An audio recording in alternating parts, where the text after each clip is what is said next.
Okay, great. Thank you so much for being here today. We are discussing today about the Promoting First Relationship Agency Training Project 2026. This is a request for applications info session or pre-conference, right? Let me just go to the next slide. This is our agenda for today. We will talk a little bit about Best Start for Kids overview, promoting first relationships, criteria and application overview, budget tips and logistics. And then at the end, you will have an opportunity to ask any questions if you have any of them.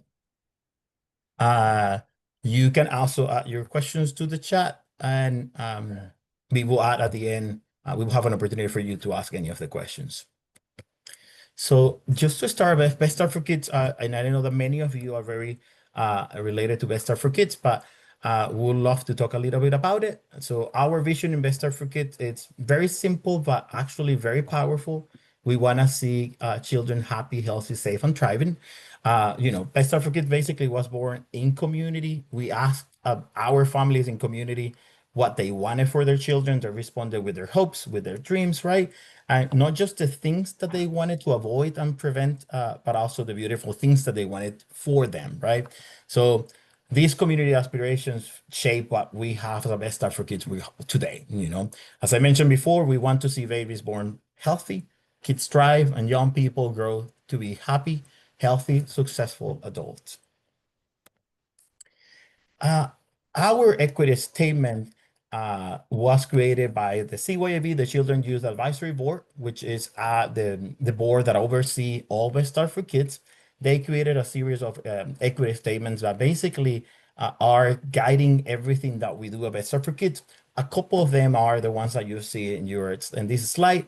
Equity is an ardent journey toward well-being as defined by the effective.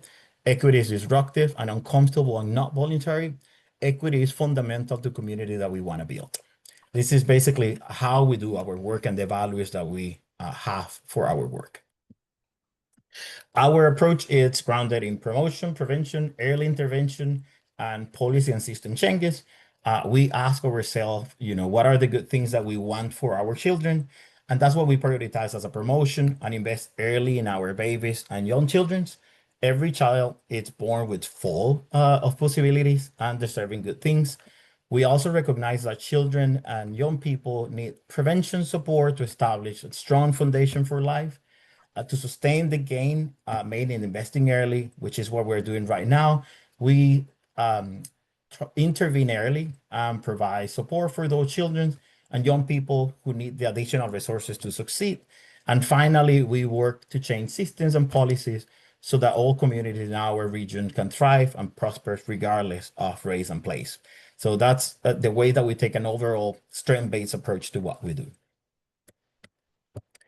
To situate our work, which is a 6-year lobby ride with an investment of about almost 879 million, BSK investment prioritized that promotion of positive outcomes, partnering with community at every stage of life and at every stage of care. I'll pass it to my friends at UDOT that will explain a little bit more about promoting first relationship, and I'll stop sharing so that you can do yours. Okay. Oops. All right, and I'll start sharing and get it into slideshow mode here in a second. There we go. I'm Jennifer. I'm happy to be with you. I'm the director of promoting first relationships, and I'll tell you about our program and what to expect during the training process. And also, I brought a short video of a PFR session so that you can kind of see it. And I brought some handouts too, so you can, and then we'll make lots of time for questions at the end.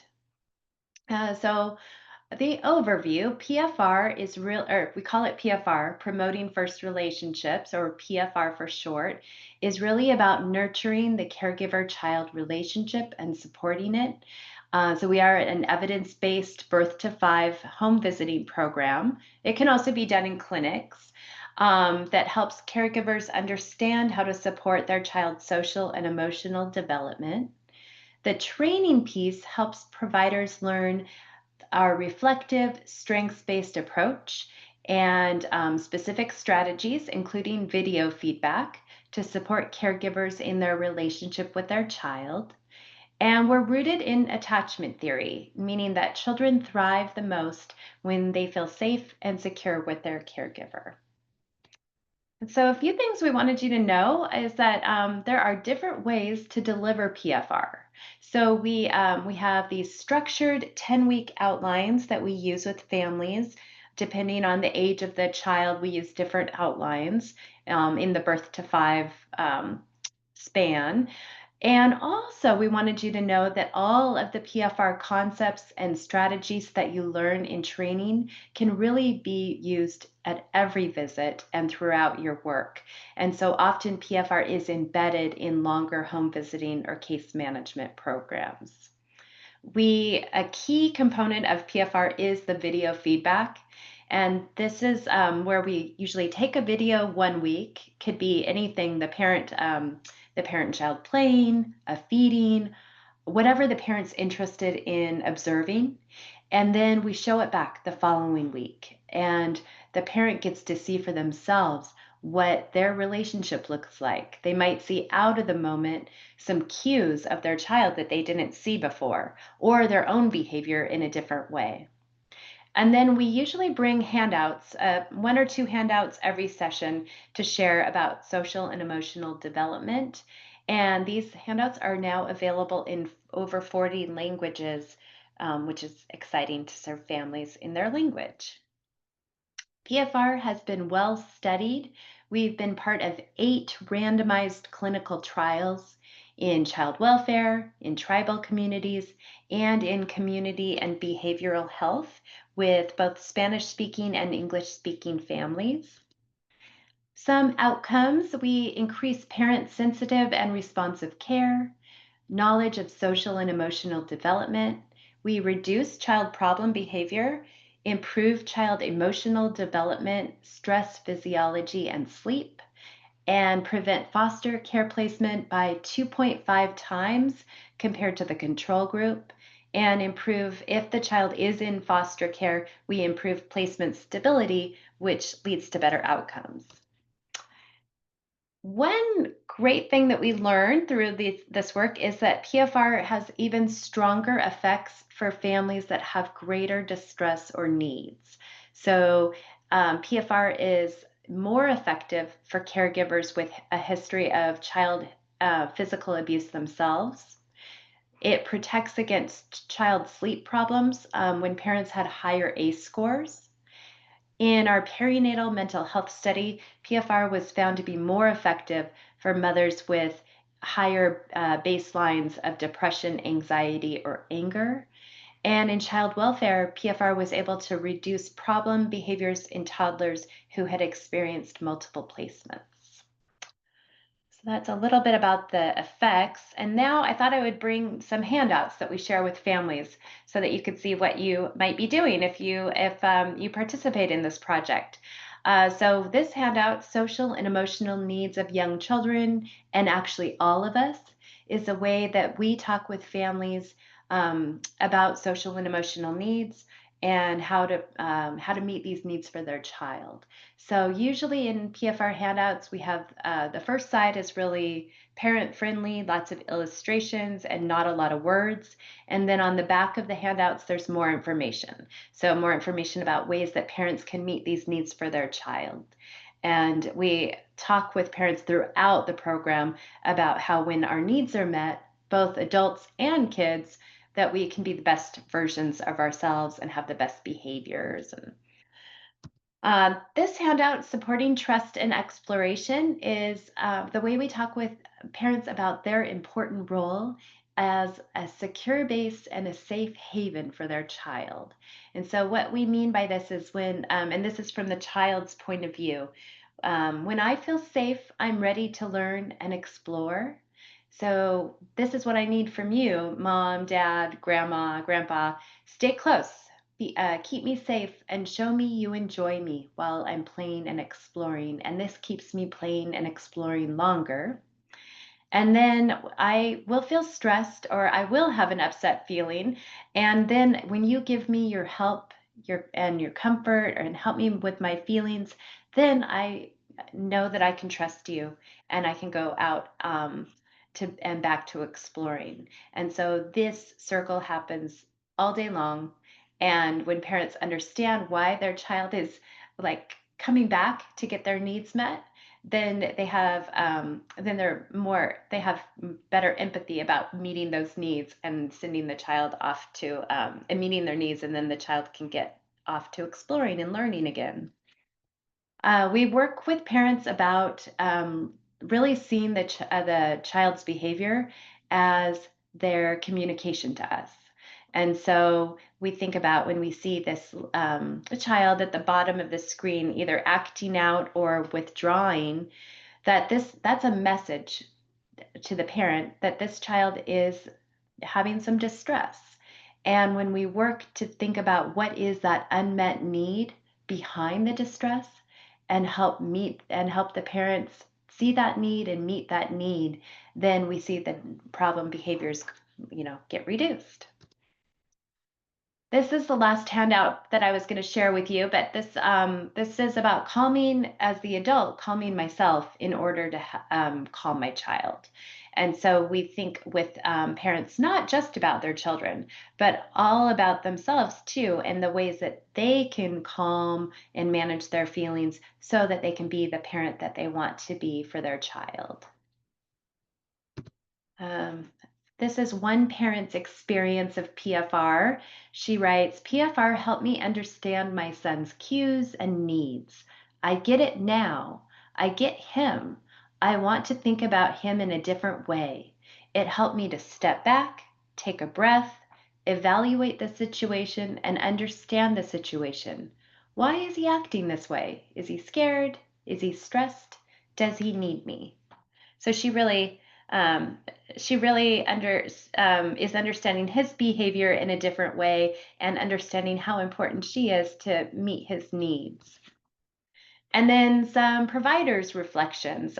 This first one is from a home visitor. She writes, I've learned more about the relationship between this mom and baby after only 2 PFR visits than I was aware of after working with them for 9 months. So it kind of shows how the strategies develop this deeper relationship between the provider and the parent as well. And then this next one is a social worker. She writes, promoting first relationships is such a different way of working with families. In particular, for CPS involved families, it may be the first time that someone has really noticed they are doing well and celebrated this. PFR provides a way to encourage and reflect on parents' interactions and to increase and build upon the strengths that they bring to their parenting. Uh, Here's some strategies that people learn when they go through PFR training. So one is joining, just really thinking about taking time and using different strategies to build trust with the caregiver so that you learn fully the parent's story and how the parent sees their child and how the parent experiences parenting their child. And then we work a lot on observation, so helping providers increase their ability to see and comment on the small little moments happening between the parent and child, and then using positive feedback to focus on the caregiver's strengths, and so they're feeling better about themselves and able to meet their child's needs. Another strategy is to support reflective capacity. So, really creating a curious, accepting space for the parent to think more deeply about their parenting and their child. So, we might ask, why do you think what was going on right there for you in that moment on video or in a live moment? Or what do you think he was feeling right there? To help the parent see some of those cues. And then when we offer information, we really use a consultative stance where we see the parent as the expert and then use collaboration instead of jumping in to give advice.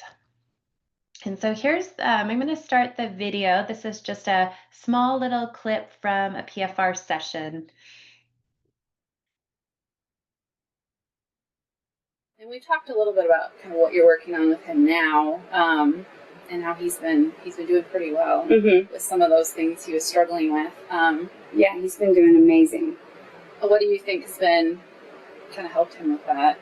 I know you've kind of worked on being consistent with responding to some of those things. I think something that I didn't notice before, or I think that I think I did notice it, I just wasn't doing anything about it, was giving him the attention that he needed. Yeah. And I think in a lot of ways, some of his acting out was him trying to get my attention or him showing me that he was frustrated. So it's been really nice actually, because the time that we have together now, there's nothing else involved. There's no phone. There's no, outside sources. There's distraction. Yeah, there's nothing else. It's just me and him. And I've really seen a change in his behaviors, and because I before, remember how I told you he would sit at my feet and he would cry and he'd want me to pick him up. And then I would pick him up and he would hit and scratch and pull hair. And I was so frustrated because it's like, well, do you want me to pick you up or not? Right. And we don't have that problem at all anymore. And I think a lot of it has to do with he was frustrated with me because he wasn't getting all of the attention that he needed. Yeah. Well, and we've talked about this before. One thing that's so nice watching you guys play is how you're so good at conveying your enthusiasm and showing him, and just how important that must make him feel. And you can tell with both of you there in this during this visit how it's like amplified. He's getting that from both of you, and you just tell it. He puffs up, and it's really adorable. And watching you watch that reaction in him, I'm wondering kind of what you're feeling about when he's getting that sort of expression of pride. And I kind of have dual feelings, because a huge part of me looks at it and I'm just so proud, and it makes me feel really good. It warms my heart. And then there's a little part of me that thinks, God, I wish it would have always been this way. Yeah. I wish that there was, less times where I was busy doing something else or wasn't giving him that attention. I wish it didn't take so long for me to see how important my undivided attention is to him. And I try not to dwell on that, because what's done is done. But there is still a small part of me that wishes, he would have gotten more of my undivided attention, since the day earlier he was. on. Yep. But it does warm my heart to see how important it is to him. Yeah. And it just makes me want to try harder, want to be a better parent, want to just give it everything that I've got, because I can just tell how important it is to him through everything, through his facial expression, his body language, just everything. He thrives off of, the attention that we're giving him and the praise. So. So yeah, that was just a little flavor of a parent having her insights about her and her child. So I wanted to finish with just telling you a little bit about the levels of training. And so in PFR, the first level of training that you would do is the level 1, which is 2 full days in person in the Seattle area. Near the U District. And in this, you get an introduction to the PFR concepts and consultation strategies, and you walk away with the caregiver handouts and the manual. And then people go on to level 2 training. So certified provider training is that's where you learn the evidence-based model. You do the 10-week program with a family at your own site. By the end, you actually record yourself a few different times, and then you submit a video to complete certification. And this comes with a lot of hours of your time. So we want you to know that it is a little time intensive. People spend 40 hours or so, we estimate, over about 4 to 5 months.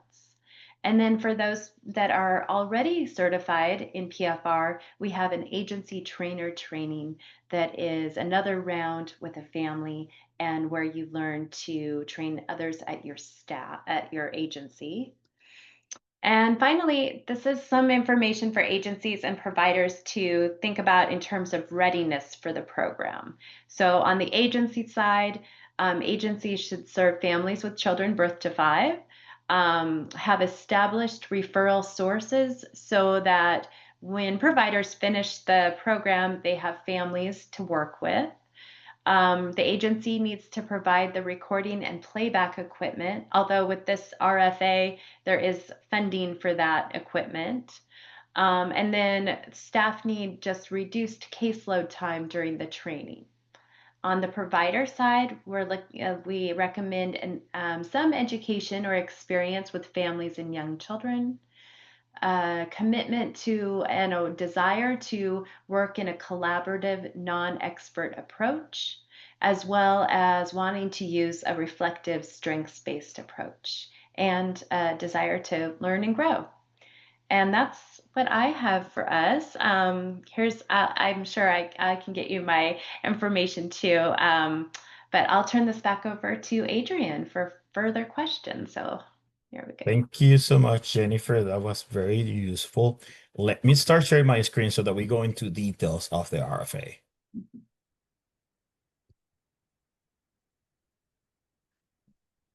Perfect. So who is this RFA for? So the focus of the project, as Jennifer mentioned before, it is community-based agency staff who work with King County families with young children from birth to 5, right? And we will go in more in details with that too. So in summary, the RFA, the funding available, it's about 94 million, 215 in total. The application due date is November 4, 2025 by 2 p.m. And you will have time until that moment to send your application. The contract period for this RFA, it's starting January 1st, 2026 and goes through December 31st, 2026. The funding request as an agency, you could do between 2,000 and 20,000 in your application. And then the anticipated number of awardees, it will depend on how many agencies we have and how many of the funding that we have at the end. So it will be multiple agencies to be awarded. And so this is just the timeline where we are at. We released the RFA.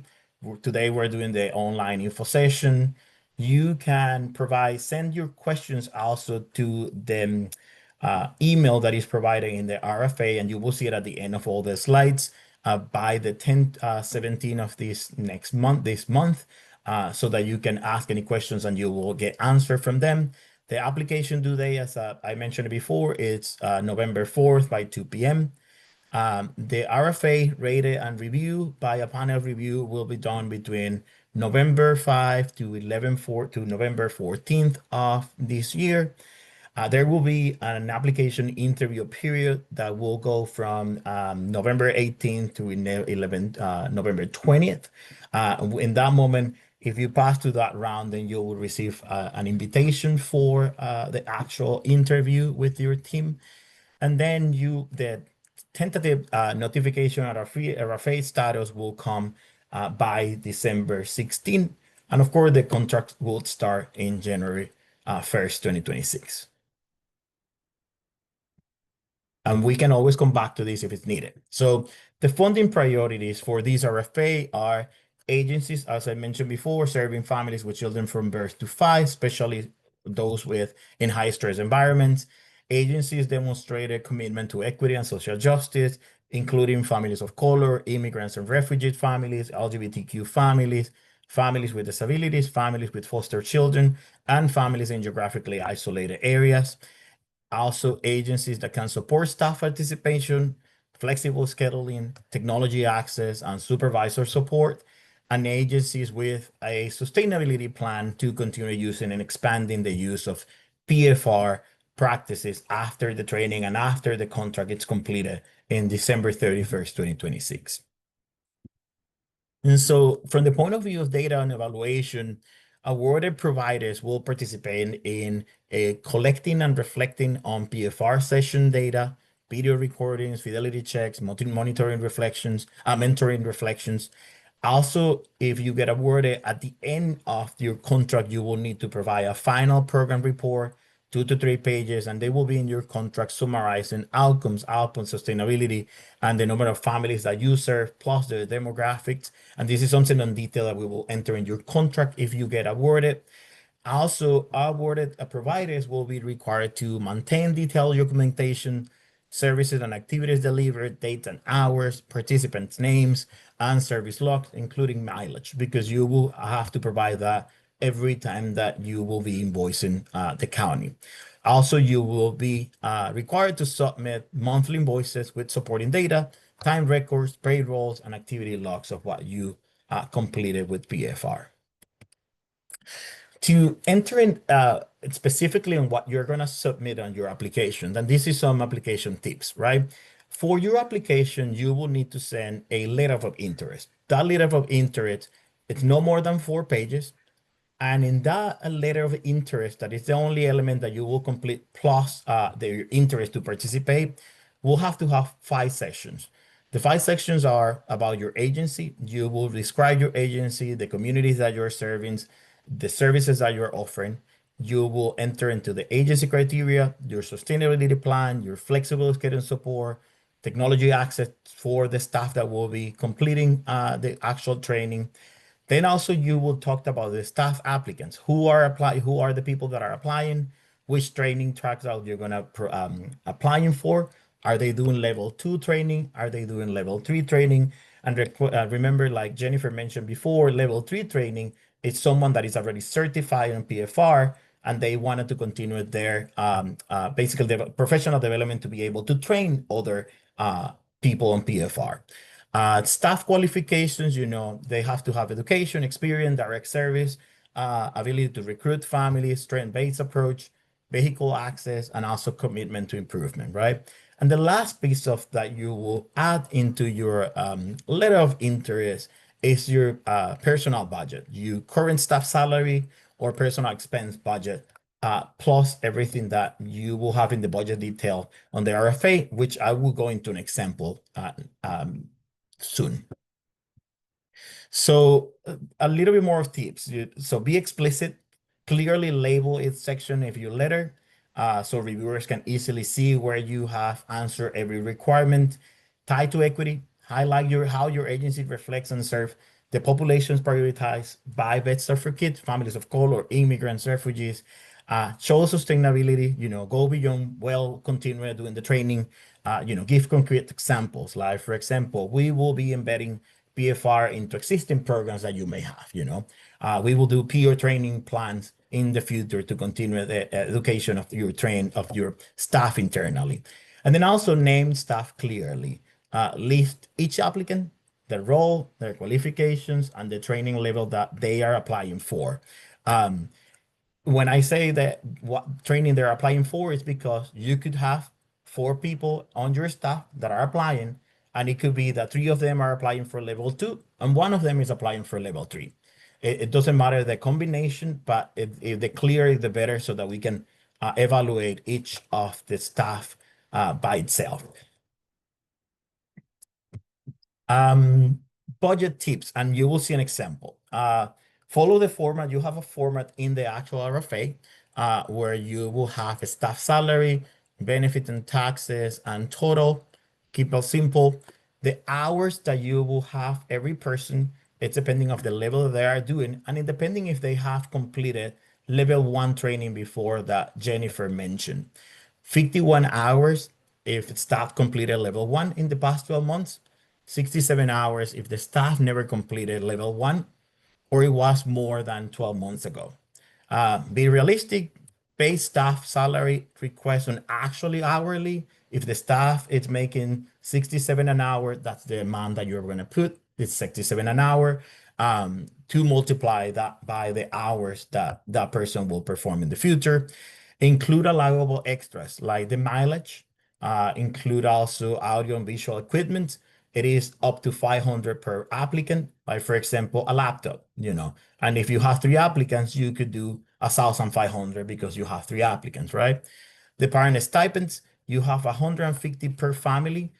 Each of the applicants will have an opportunity to recruit 1 family. If you have 4 applicants, then you will have 4 families, and each of the families will receive 150 on its stipends for each of them.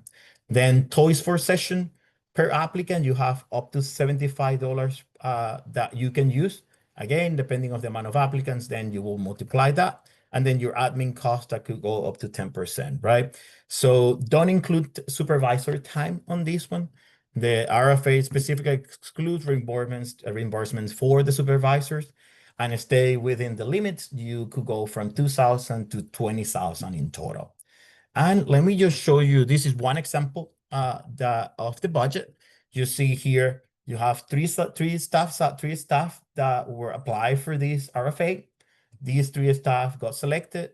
They make, one of them make 37, another make 32, and all of them haven't completed the first level 1 before, so they are doing 67 hours. You have the total. Then the staff benefits and taxes. This is exactly the amount of the actual salaries that they have at this point. And then you have what they requested for their mileage. The amount of mileage depends on you, where you are at and where the families that you will have. You will pursue that.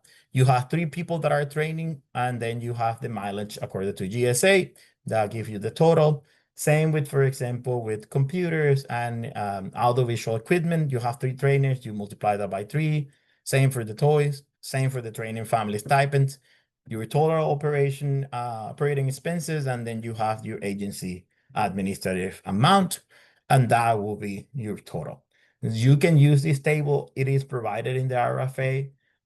You don't have to create another budget. It's very simple. And this is what we were looking at for your in the application. What I wanted to say almost to finalize is review the rating criteria. The rating criteria is what the review panel will be checking to see if what you answer it's in the rating criteria to get your points right and the scoring for the RFA. The review panel will closely review this, looking at these rating criteria. All proposals submitted will go through a formal review process. The review panel review each of them, depending on where you are at. Then also you go to an interview, and then the interview has a weight also that will be taken in consideration for each of the staff. The appeal process is also outlined in the RFA, and if you need the link, we can always send it to you, but it's actually also in the RFA. I think the last piece that I wanted to tell you, and this is a lot of information, but we have received 2 questions already, very simple, within the last 9 days that we had RFA, and I want to mention it to you so that you also have it, but it's also in the addendum that was changed because of this question. The first one that we received was, is the promoting first relationship funding opportunity only for home visitors? And Jennifer mentioned it before, and this is the answer. No, this funding opportunity is not only limited for home visitors. Staff working with early childhood settings, such as childcare programs, are also eligible to apply. What they have to be eligible for is that they have to have at least 2 years of direct work with families with children birth to 5 and their families, and then also be in a role that include at least 50% of direct services to families. Those details are very specific to, it's not about being a home visitor or in childcare. These are the 2 items that you need to consider for a person to be eligible for applying for this RFA. The second question that we received was, how does this funding opportunity define community-based agency? Will an early childhood education nonprofit provider in King County be eligible? And, this funding opportunity community-based agency refers to a really broad definition of nonprofit and human services. So basically, the staff that will be providing the service or applying needs to also be eligible. So basically, it's any nonprofit that is providing human services where the applicants are working with birth to five families and kids, right? And then also where that person has been working with them more than 50% of the time. So I wanted to bring those questions so that you looked at them right away. And I think my last slide is about technical assistance support. You can get technical assistance support. We have the link also in the RFA, and I can always send it, but also it will be in the Best Advocate blog after this info session, because this info session also will be in the Best Advocate blog so that you can review it again if it's needed at your point. I think that's all that I have on my end. I don't know if anyone from technical assistance support is here. Hi, Amy. Perfect. Hi. Yes. Oh, Oh, sorry. there's a Perfect. couple of Thank us. you. I'll pass it to you both. Great. Hi, I'm Amy Kwai, she, they pronouns, and I'm from Communities Rise. We're one of the technical assistants. There's a bunch of us who are consultants to work on this. And yeah, we just want to emphasize that this is a free service and we really encourage folks to take advantage of it. And it can be any part of the process of applying, you know, brainstorming our application, talking through the questions to really understand what they're asking, editing and reviewing drafts. We can really do anything except write your actual application. So that's all I have to say, and I can pass it to Betsy. Hi there. I think that they covered it really, really well. So I'm with RHL Consulting, and yeah, I mean, and also sometimes you'd say, my gosh, can you just look over this budget for me? We can be as involved like with you or as more hands-off as you really want. But we are here, and it's a pretty darn great service that BSK offers. And so good luck to everybody. Thank you so much, Betsy and Amy, for being here today. Thank you. So I think the last slide that we have is this information is in the RFA. You know, if you have any questions, you need to send your questions directly to this email, cpress@kingcounty.gov. Then you will get the answer, and also in the addendum, you know, contact technical assistance support if you need it. And also, I will encourage you to see the glossary terms if you have any question regarding the glossary terms on the RFA. And the last slide is questions coming from you. And I'll stop this so that we can see each other. Stop share. Do you have any questions for us?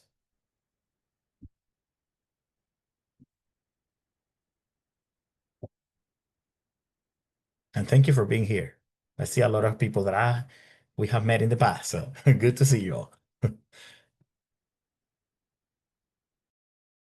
Hi, everybody. Thank you for the session. I missed a little part. This might have been explained, but I have a question. This training is really, really relevant to the families we served.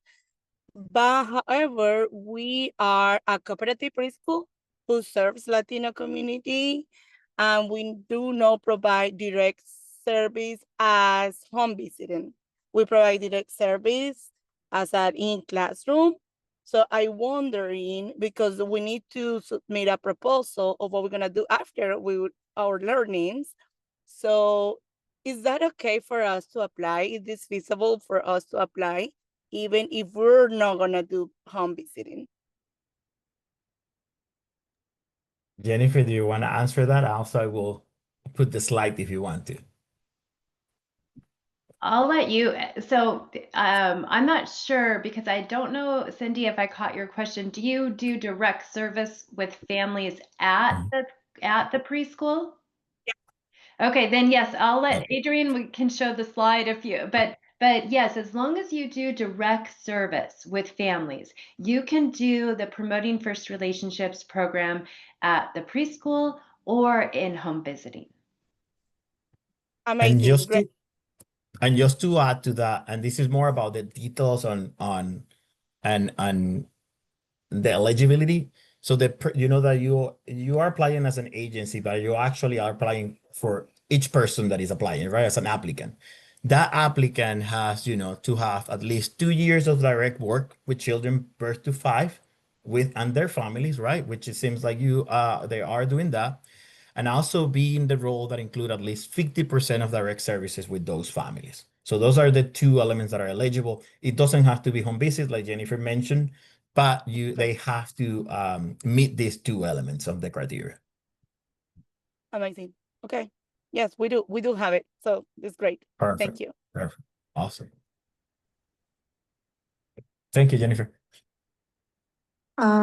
Hi, if I may go next, I have a question. Thank you for the clarification about home-based services versus in-person or in a classroom setting. You spoke about the qualifications of these people. Is there any, apart from working with children more than 50% of the time, like you said, is there any educational qualifications or some kind of a criteria that they need to meet to be able to apply for this? Do you Go want ahead. Okay. No, there are no education requirements as long as there's some experience and or education in serving birth to 5. Perfect. Thank you.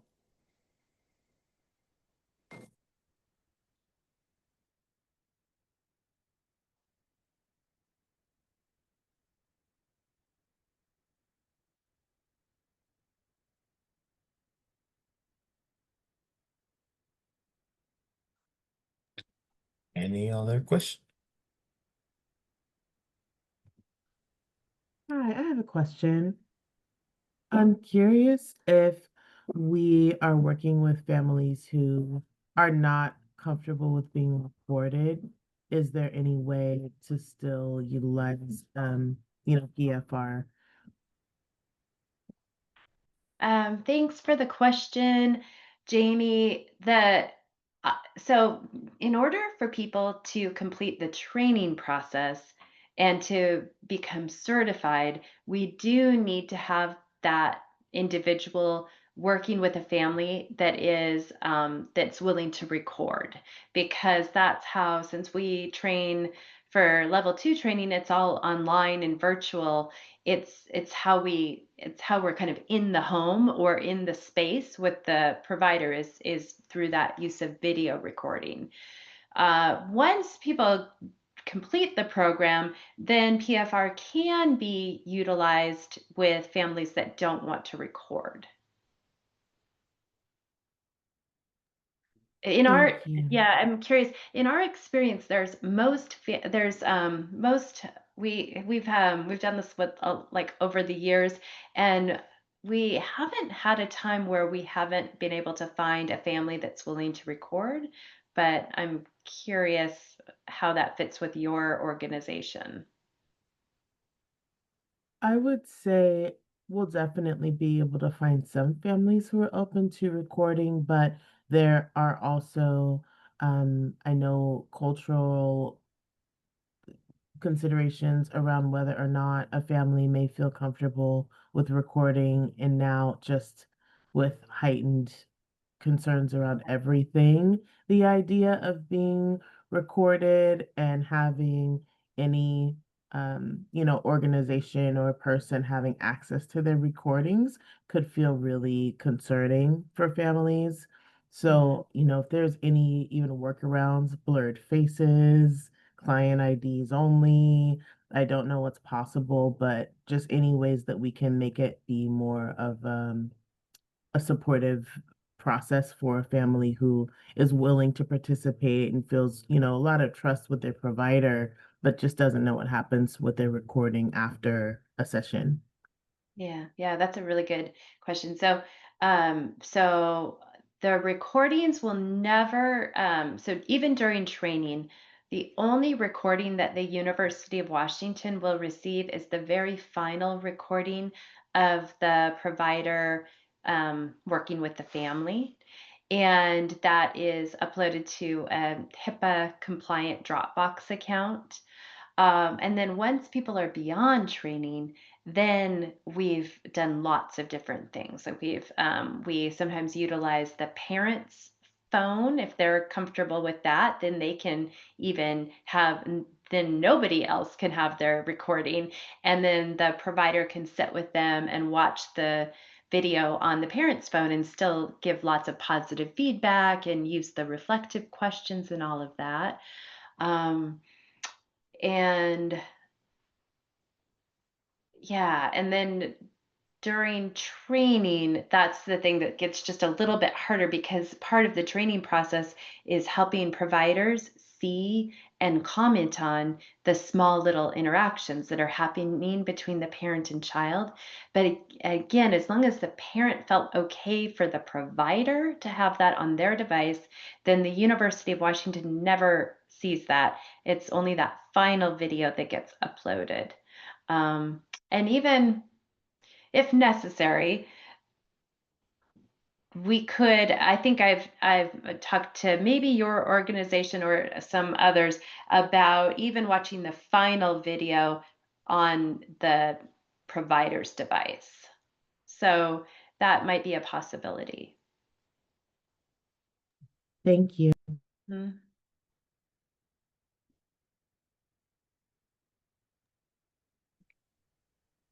Thank you. Any other question? Hello, yes, I have a question. Yes, Luciana. Yes, hello. Thank you so much for all these informations. I'm a director in a childcare, and I would love for my teachers to be able to learn about first relationships and be able to be better educators, and myself as well. Are we able to have a group of teachers signing up for that?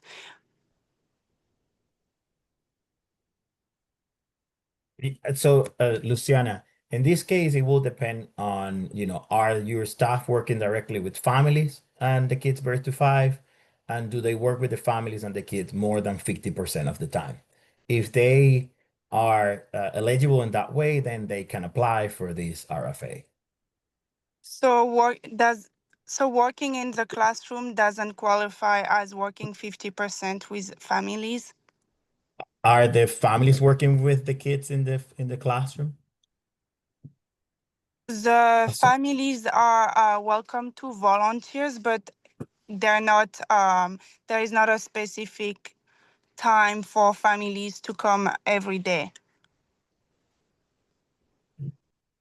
and I think, Jennifer, in this case, also you want this relationship to be, the provider, the family, and the kid, right? Yeah, yeah. So I think this is a really good training for providers in early learning. We've been thinking about the level 1 training as a really good level for the child care providers because that gives people all of the concepts and all the handouts to use. Level 2 training, which this RFA supports, is really geared more to providers that are doing that are supporting the parent-child relationship. That makes sense. Thank you very much. But please, if you, I'll put my email address in the chat and email me, and we'll, maybe we can arrange something even outside of this RFA. I will definitely email you. Thank you very much.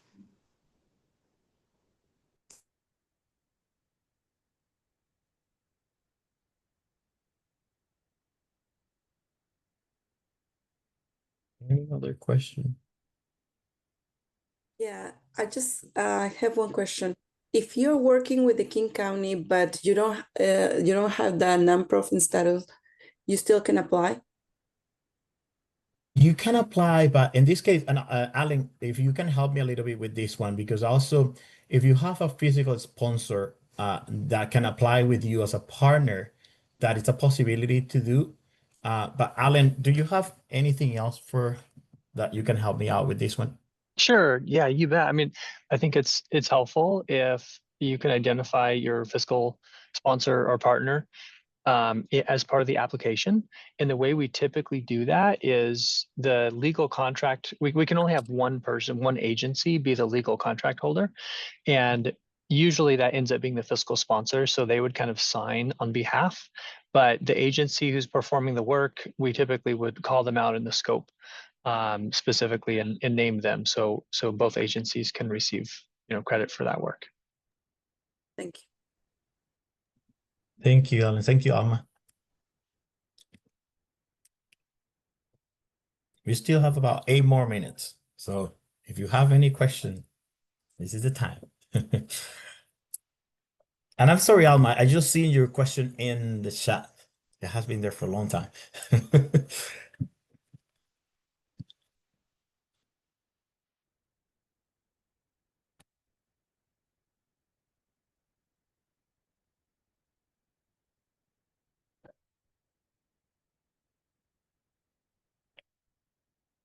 Anything that anyone wants to go back to of the slides, or that you have doubts about applicants, agency, applicant, questions in the letter of interest?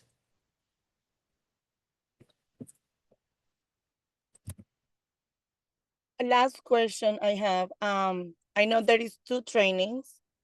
I want to confirm that we can only apply to one, or apply to one and then, do one 15 weeks and then 50 weeks.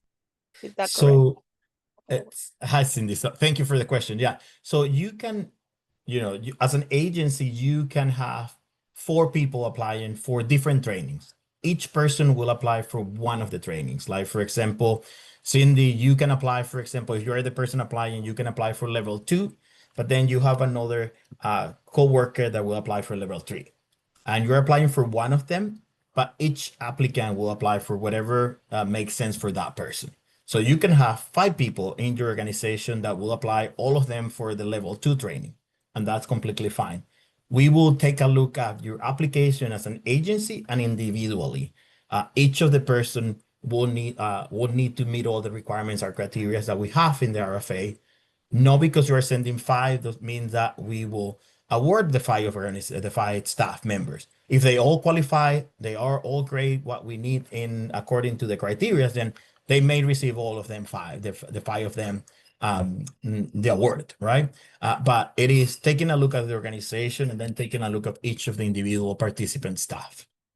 Yes, Jennifer. Yeah, and I just wanted to add that if so if you have people in your agency that have not completed level 2 training, then that's what you would be applying for. So you would, because I don't recognize you yet, Cindy, and so I am, so then your group would be applying for level 2, and then next year, if as long as things continue, then that would, once you have somebody's completed level 2 and is certified, then the following year they could apply for level 3. Oh, lovely. Thank you for the clarification. I thought we can do like 15 weeks at the beginning of the year and 50 weeks, in the second part of the year, but now it's 1 year and then the other year. Yeah. Okay, thank you so much. Thank you for the question. Yes, absolutely. I have a question. So, my team have completed level 2, but I completed only level 1. Can they apply for level 3 training and I apply for level 2? Can we do it like that? Correct. Yes, you got it. Yes, that's exactly what you will do. Thank you. You're welcome.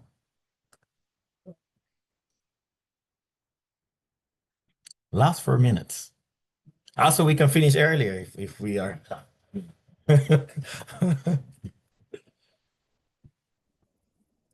Hi, this is Betsy. I'm just wondering, will you put all of these questions in your frequently asked questions in Zoom grants?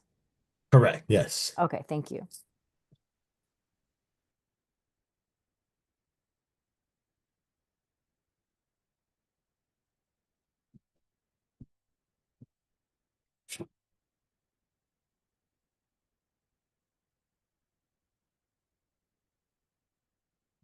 If you don't have any other question, thank you so much for being here today. Really appreciate the engagement, and thank you so much, everyone. Yeah, thank you. Have a good day. Thank you. Bye. Thank you so Jenny. much. Take care. Thank you, Alan. Thank you, everyone.